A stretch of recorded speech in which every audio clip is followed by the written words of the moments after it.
¿Qué tal, amigas y amigos? Gracias por acompañarnos en Entrevista Venevisión. Ya estamos listos para iniciar nuestra conversación con el invitado del día de hoy. Él es diputado ante la Asamblea Nacional, Luis Eduardo Martínez, vicepresidente de la Comisión Especial en Solidaridad con los afectados por la tragedia de Las Tejerías y el Castaño del Parlamento. Gracias por estar con nosotros. A ti, Andrina, y a la gente extraordinaria de Venevisión por darme esta oportunidad. Interesantes temas que hablar, sobre todo tener un último balance de lo que está sucediendo en el Castaño y Las Tejerías. Se ha hecho un gran esfuerzo por remoción de escombros. Entiendo que continúan 8 personas desaparecidas bajo los escombros y quisiera conocer los detalles de cuál es la situación hoy de Las Tejerías. Se hablaba mucho de la necesidad de volver a la normalidad en esta zona. Yo tengo aquí conmigo el último reporte, el que nos presentaron ayer las autoridades militares. Él refleja en buena medida los esfuerzos que se han hecho, extraordinarios, en Las Tejerías, también en el Castaño. Si me permite, leeré un brevísimo resumen para la fecha y Dios quiera que no se presenten nuevos casos, son 56 los fallecidos.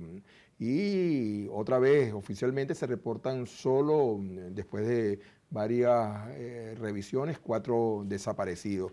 En Las Tejerías están activando, trabajando con amor, con empeño, 6.591 personas. Yo que estoy asistiendo desde el primer día, junto con otros diputados y diputadas, puedo dar fe de la dedicación, de la entrega de hombres y mujeres, de organismos civiles y militares para recobrar la normalidad en Las Tejerías. Hay un total, es cierto, de 1.197 viviendas afectadas, algunas de las cuales tendrán que ser demolidas por completo porque estaban ubicadas en zonas de riesgo y con tal tienen que reubicarse la familia. En el refugio de La Victoria hay unas 200 personas que tuvieron que trasladarse porque perdieron sus viviendas por completo. El movimiento en maquinaria y equipos es extraordinario, Andrina, es una cuestión que impresiona. Para que tengas una idea, yo tuve oportunidad hace unas horas atrás de hablar con la arquitecto responsable de gerenciar todo el proceso de atención a los damnificados del Limón, esa tragedia que sucedió hace muchos años, y me explicaba que cuando el Limón tardaron cerca de 2 meses en culminar el proceso de remodelación, remoción de escombros. En el caso de Las Tejerías, ayer, cuando regresé, ya esa fase está casi culminada. Es un esfuerzo extraordinario. En el caso de El Castaño, podemos señalar que a pesar de que la superficie que se afectó fue menor y las viviendas también menor número, unas 70 viviendas fueron afectadas por la crecida de la quebrada del Castaño, también la recuperación avanza. En Las Tejerías las clases ya empezaron. Yo estuve conversando con la ministra Yelisa Santaella y después pude verificar que en los liceos y escuelas ya retornó la normalidad. Si me preguntas, yo diría que en ambas localidades, en medio del dolor y de la tragedia, empieza a recuperarse la normalidad en base a un gran esfuerzo, un esfuerzo de los pobladores, pero también un esfuerzo de miles y de miles. Por eso te mencioné la cifra de hombres y mujeres que han estado colaborando desinteresadamente para superar estos difíciles momentos. Se habla mucho de la necesidad de volver a la normalidad en la zona, pero hay distintas inquietudes. Si ya sucedió esta tragedia natural, ¿se piensa restituir la habitabilidad de esas viviendas? ¿Cómo contemplar las zonas de riesgo para no volver a construir casas en una zona que sea riesgosa para las familias? Hay un grupo de expertos, de buenos profesionales que han estado evaluando en el terreno y si bien hay algunas viviendas, en una cifra que está por determinarse, que podrán ser recuperadas, hay un número importante que supera las 300 que van a ser definitivamente demolidas o que ya incluso lo han sido ya. Ayer cuando estuvimos en la zona de la Quebrada de los Patos y en la zona del antiguo mercado y el Matadero, pudimos verificar que el proceso de demolición ha sido total. Allí ya todo ha sido limpiado, de tal manera que en ese caso van a ser reubicados en otras áreas o del municipio de Santos Michelena o en algunos muy contados casos fuera del municipio. Hay viviendas que están disponibles y se le han ofrecido a damnificados fuera del municipio y algunos han aceptado, aunque ¿En lo qué que se zona, en pretende, qué zona se estarían reubicando estas familias? en principio en algunas zonas de Maracay, pero también incluso fuera del estado Aragua, donde tienen familiares, pero, y esto es una apreciación personal, mi experiencia en el manejo de situaciones como esta, recomendar que se haga un gran esfuerzo para que cualquier solución sea en el propio municipio. Yo siendo gobernador de Monagas me tocó atender a centenares de damnificados de la tragedia de Vargas en el 99 y facilitándole viviendas, escuelas para sus hijos. Al término de un año la gran mayoría había regresado a La Guaira porque ahí están sus vivencias. De tal manera que todo lo que se haga para que la solución sea en el propio municipio es importante y así se está haciendo. Acerca de la realidad de lo que viven hoy los habitantes de Las Tejerías, yo quisiera que usted me comentara qué ha podido conversar con ellos, usted que ha estado en el sitio de la tragedia, cuáles son las expectativas que tienen a partir de esta, tratar de restablecer la normalidad en sus vidas. En Las Tejerías y en el Castaño Palmarito, porque si bien son características diferentes de lo que sucedió, al fin y al cabo son seres humanos que comparten la vivencia de una situación difícil, hay un hecho que reconforta e incluso emociona, que es que a pesar de la magnitud de lo que sucedió, los hombres y mujeres de ambas localidades los ves con un espíritu de superar prontamente lo que está sucediendo, con una gran esperanza, insisto, a pesar del dolor de haber perdido de escenas de seres queridos, de haber perdido todo. Yo le comentaba ayer al comandante general de la aviación, con quien tuvimos oportunidad de reunirnos con todo el alto mando de la Fuerza Aérea Bolivariana, ayer allí en el comando de gestión en Las Tejerías, que lo que más me impresionaba es el valor, el coraje de los habitantes tanto de Las Tejerías como del Castaño, pero también de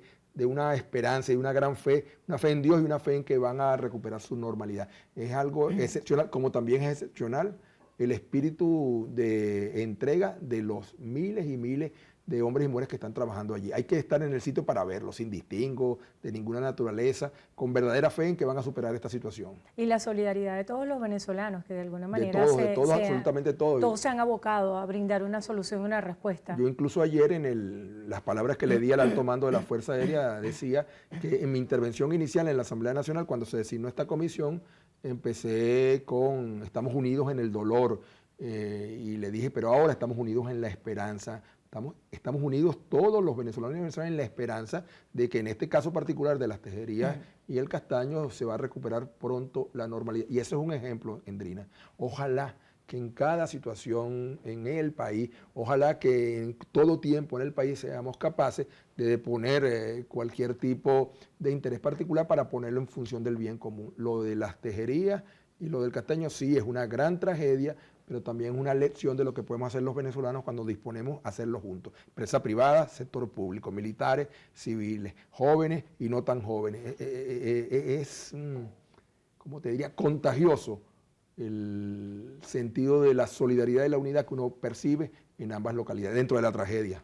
El restablecimiento de los servicios, electricidad, agua, telefonía, ¿ya está 100% operativo en la zona? No 100%, pero muy avanzado. En el caso de Las Tejerías ya está restablecido el servicio eléctrico y en el Castaño, ayer, incluso en las visitas que hice, anteayer, perdón, a varias viviendas, comprobé que había sido restablecido. En el caso de Las Tejerías, el servicio de agua tiene una cierta complejidad porque la totalidad de la dotación es por pozos profundos y naturalmente esos pozos fueron dañados en el aluvión. El ministro Marcos Torres nos explicaba hace unas horas atrás que se han recuperado cerca del 80% de los pozos, pero mientras tanto se está suministrando agua con camiones cisterna. Yo aquí tengo, por cierto, el volumen de camiones que han sido hasta ahora suministrados a los habitantes de Las Tejerías. Bueno, en todo caso te dejo el informe, pero aquí está la cantidad de cisternas que se están utilizando.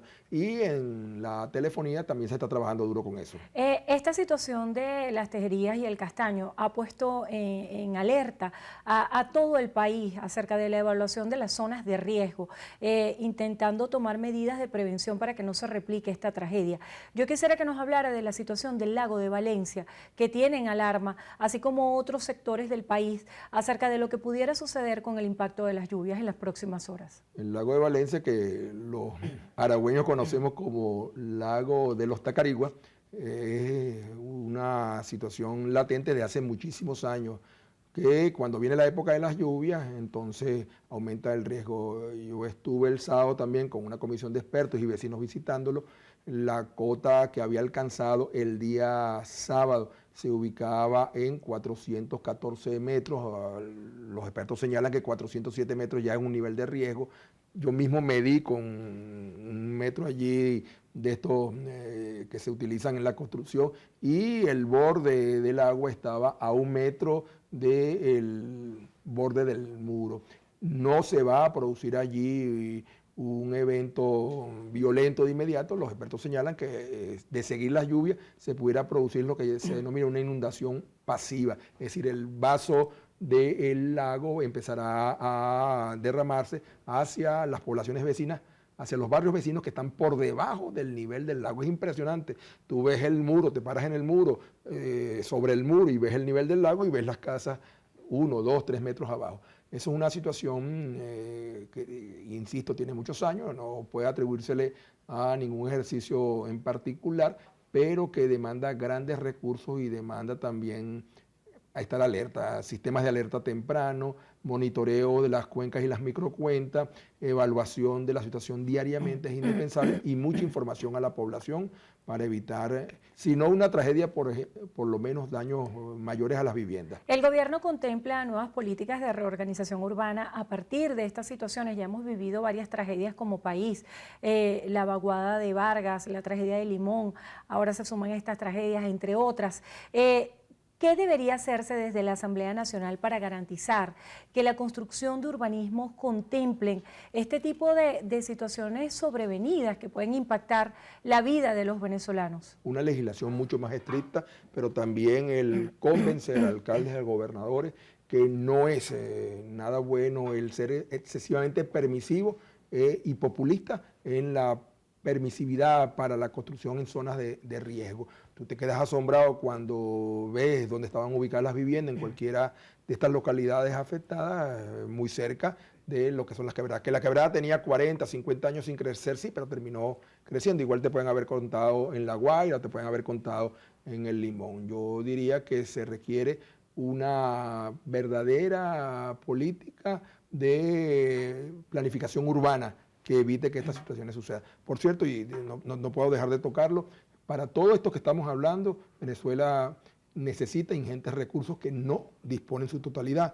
Es criminal que a estas alturas, con esta situación que vive el país, cantidades importantísimas de recursos de Venezuela, del Estado venezolano, estén retenidos en el extranjero. En el Fondo Monetario Internacional, 5.000 millones de dólares en derechos especiales de giro, en la banca londinense 1.000 millones de dólares en oro, en la banca portuguesa casi 100 millones de dólares retenidos también que pertenecen al Estado venezolano. Venezuela debe unirse para atender estas emergencias, pero los venezolanos sin excepción deberíamos insistir para que los recursos que están retenidos en el extranjero se le permita al Estado venezolano, con supervisión adecuada, ser ejecutados en beneficio de las familias afectadas, pero también en prevención de cualquier otra tragedia que esperemos que no se produzca. Prevenir es mejor que lamentar, debe ser la consigna simplísima a aplicar en los próximos meses. Diputado, ya para finalizar, quisiera que nos hablara acerca de la situación migratoria de los venezolanos, las nuevas disposiciones del gobierno de Estados Unidos que ha llevado a que muchos venezolanos que se encontraban en esa ruta camino a Estados Unidos de manera irregular sean de alguna manera retenidos en otras naciones y estén de vuelta al país. ¿Cómo solucionar esta crisis migratoria de los venezolanos?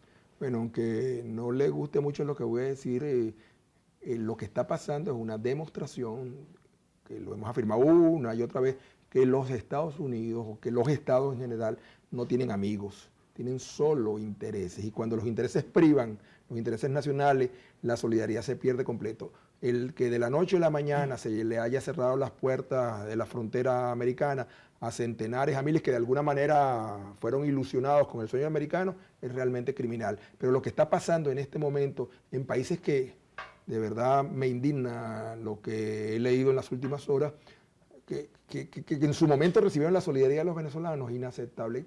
Panamá acaba de resolver su gobierno cerrarle las puertas, la frontera a los venezolanos que vienen descendiendo desde el norte. Es decir, pasaron por allí, atravesaron el Darién, siguieron por Panamá hacia Costa Rica, subieron hasta la frontera mexicana-americana y ahora que han sido rechazados ya vienen de vuelta, entonces les están exigiendo visa. Con lo cual entonces se crea un tapón y los venezolanos que están en esa situación entonces se ven atrapados en Centroamérica. De tal manera que yo invito a esos países a que nos traten como Venezuela nos trató durante muchísimos años.